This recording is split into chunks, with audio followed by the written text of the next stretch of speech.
بسم اللہ الرحمن الرحیم۔ ڈاکٹر فرحت ہاشمی کے لیکچر سننا۔ یہاں پر قرآن پاک کی تعلیم کا کوئی باقاعدہ ادارہ نہیں ہے۔ ڈاکٹر فرحت ہاشمی کی طالبات ہمیں واٹس ایپ گروپ پر قرآن پاک کی تعلیمات دیتی ہیں۔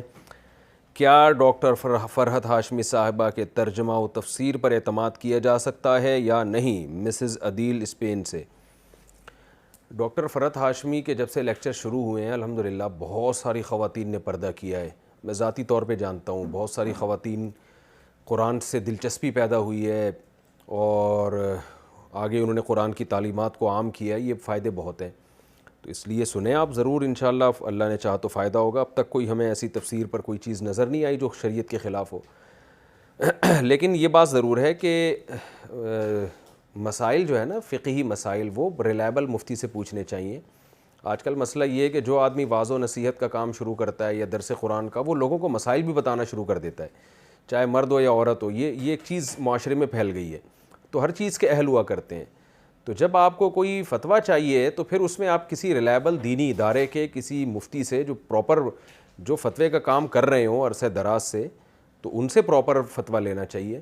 مسائل کے معاملے میں کسی بھی صرف مذہبی اسکالر ہونا کافی نہیں ہے، کوئی بھی ہو، فرحت ہاشمی کی بات نہیں کر رہا، کوئی بھی ہو، صرف اسکالر ہونا کافی نہیں ہے۔ وہ اکثر ہم نے دیکھا ہے لوگ اس میں غلطی کرتے ہیں۔ ایک مشہور اسکالر ہیں، درس قرآن دیتے تھے، وہ ایک صاحب مجھے ملے اور کہنے لگے قسطوں کا کاروبار کیسا ہے؟ میں نے کہا جائز ہے بالکل، ایک چیز کیش پہ مہنگی ہوتی ہے اور ادھار پہ کیش پہ سستی ہوتی ہے، ادھار پہ مہنگی ہوتی ہے۔ انہوں نے کسی اسکالر کا نام لیا کہ وہ تو بڑا اچھا درس قرآن دیتے ہیں، انہوں نے کہا یہ بالکل ناجائز ہے۔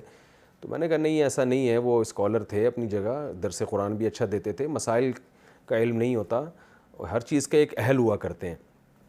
تو یہ جو قرآن مجید میں آتا ہے احل اللہ البیع وحرم الربا، کہ مشرکین نے کہا کہ انما البیع مثل الربا، جب سود حرام ہوا ہے نا تو مشرکین نے کہا یہ جو بیع ہے، خرید و فروخت، یہ بھی تو سود جیسی ہے۔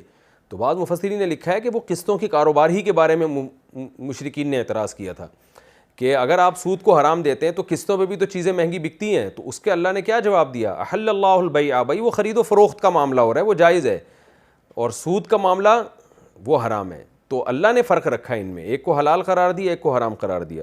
تو مسائل کے معاملات میں جو آج کل جو بہت سارے اسکالرز یا درس قرآن دینے والے لوگ ہیں، جب تک وہ ریلائبل مفتی نہ ہو، کسی دینی ادارے سے پراپر فارغ نہ ہو، کسی مفتی کی نگرانی میں فتوے کا کام نہ کیا ہو، اس وقت تک مسائل نہیں پوچھنے چاہیے ان سے، خاص طور پہ جو پیچیدہ مسائل ہیں یا اختلافی مسائل ہیں، ان میں اکثر یہ حضرات غلطی کر جاتے ہیں۔